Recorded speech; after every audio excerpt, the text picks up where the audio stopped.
Take Mi for the same thing. Mi also நீங்க பாருங்க ownership மாறல. அதே மும்பை இந்தியன்ஸோட அந்த ரிலையன்ஸ் குரூப் தான் அவங்க பண்ணிட்டு இருக்காங்க. அதே இதுதான். ஆனா அவங்களுக்கு கூட கோச் மாறி இருக்காங்க. Coaches have changed in MI. எம்ஐயோடைய ஃபேஸ் ஆஃப் த டீம்னு ஒரு கோச்ச சொல்லுங்க நீங்க. மஹேலா ஜெயவர்தன் இருப்பாரு. ஷான் போலாக் இருந்தாரு. சச்சின் தெண்டுல்கரே நடுவுல திடீர்னு மென்டார் மாரி வந்துட்டு போயிட்டு இருப்பாரு. Who is the face of the decision மேக்கிங்ன்றது உங்களுக்கு தெரியாது.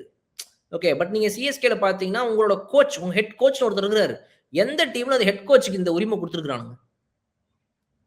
அந்த கோச் தான் அங்க எல்லாத்தையும் டிசைட் பண்றாரு. அந்த கோச்சோட ஆஃப் கோர்ஸ் தல Dhoni. Okay.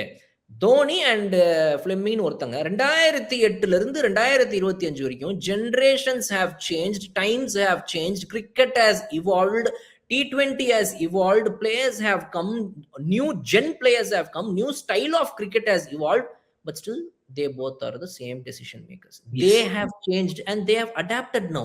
That's a huge thing.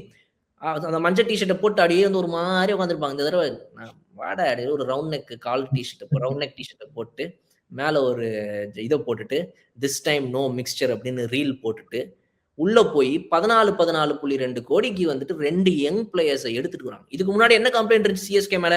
Young பிளேயர்ஸை வாங்கவே மாட்டாங்க. இப்போ யங் பிளேயர்ஸை கொஞ்சம் அதிகமா வாங்கிட்டாங்க. கொஞ்சம் கம்மி. உங்களுக்கு எப்பதான்ப்பா பிரச்சனை இல்ல? யங் பிளேயர்ஸை வாங்கலனாலும் பிரச்சனை, யங் பிளேயர்ஸை வாங்கினாலும் அதிகமா போட்டு வாங்கிட்டாங்கன்னு பிரச்சனை. இப்ப ஏன் வந்து சீனியர் பிளேயர்ஸ்க்கு போகல?